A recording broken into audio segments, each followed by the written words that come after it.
Esther intercedes by Ginzberg. After finishing her prayer, Esther betook herself to the king, accompanied by 3 attendants, one walking to the right of her, the second on the other side, and the third bearing her train, heavy with the precious stones with which it was studded. 144. Her chief adornment was the Holy Spirit that was poured out over her. But scarcely did she enter the chamber containing the idols, when the Holy Spirit departed from her, and she cried out in great distress, Eli, Eli, lama sabachthani, shall I be chastised for acts that I do against my will, and only in obedience to the promptings of sore need? 145. Why should my fate be different from that of the mother?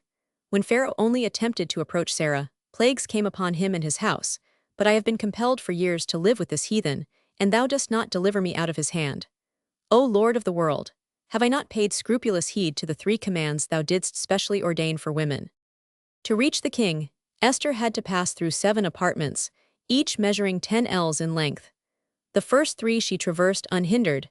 They were too far off for the king to observe her progress through them, but barely had she crossed the threshold of the 4th chamber, when Ahasuerus caught sight of her, and overcome by rage, he exclaimed, "Oh, for the departed, their like is not found again on earth. How I urged and entreated Vashti to appear before me, but she refused, and I had her killed therefore.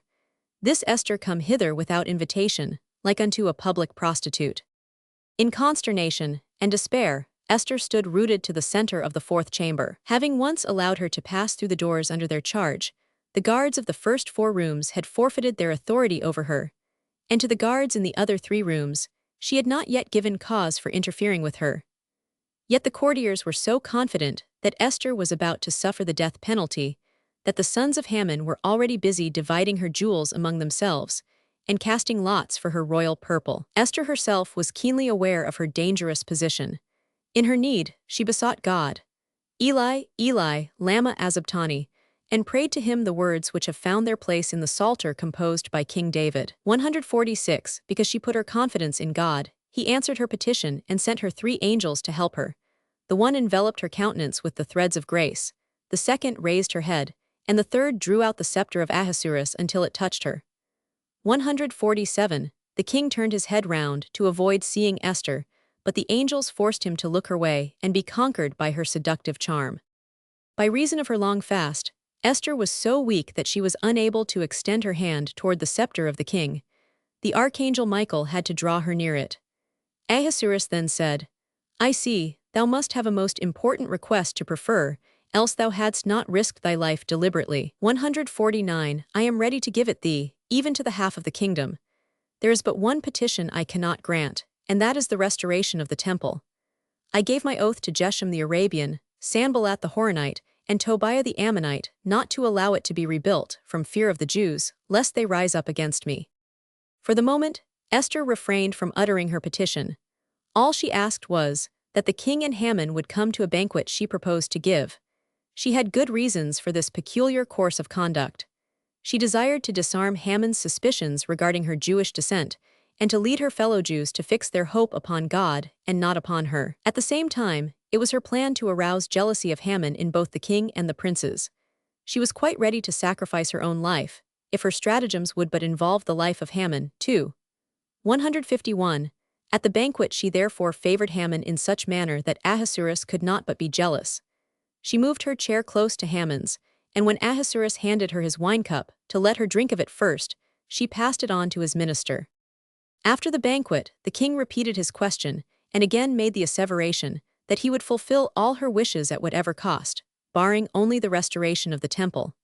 Esther, however, was not yet ready. She preferred to wait another day before taking up the conflict with Haman. She had before her eyes the example of Moses, who also craved a day's preparation before going out against Amalek, the ancestor of Haman. 152. Deceived by the attention and distinction accorded him by Esther, Haman felt secure in his position, priding himself not only on the love of the king, but also on the respect of the queen. He felt himself to be the most privileged being in all the wide realm governed by Ahasuerus. 153. Filled with arrogant self-sufficiency, he passed by Mordecai, who not only refused to give him the honors decreed in his behalf, but besides pointed to his knee, inscribed with the bill of sale whereby Haman had become the slave of Mordecai. 154. Doubly and triply enraged, He resolved to make an example of the Jew, but he was not satisfied with inflicting death by a simple kick. On reaching his home, he was disappointed not to find his wife Zeresh, the daughter of the Persian satrap Tattenai. As always when Haman was at court, she had gone to her paramours. He sent for her and his 365 advisers, and with them he took counsel as to what was to be done to Mordecai.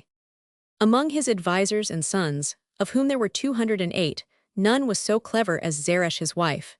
She spoke thus: "If the man thou tellest of is a Jew, thou wilt not be able to do aught to him except by sagacity. If thou castest him into the fire, it will have no effect upon him, for Hananiah, Mishael, and Azariah escaped from the burning furnace unhurt.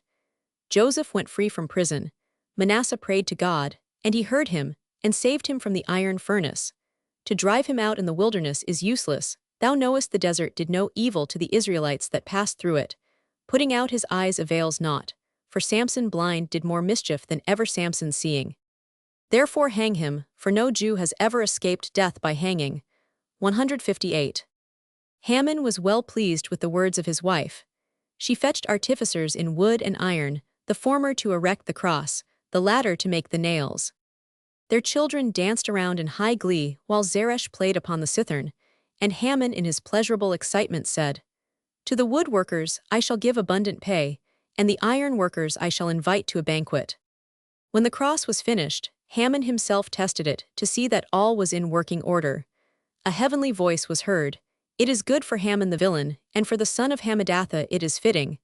159.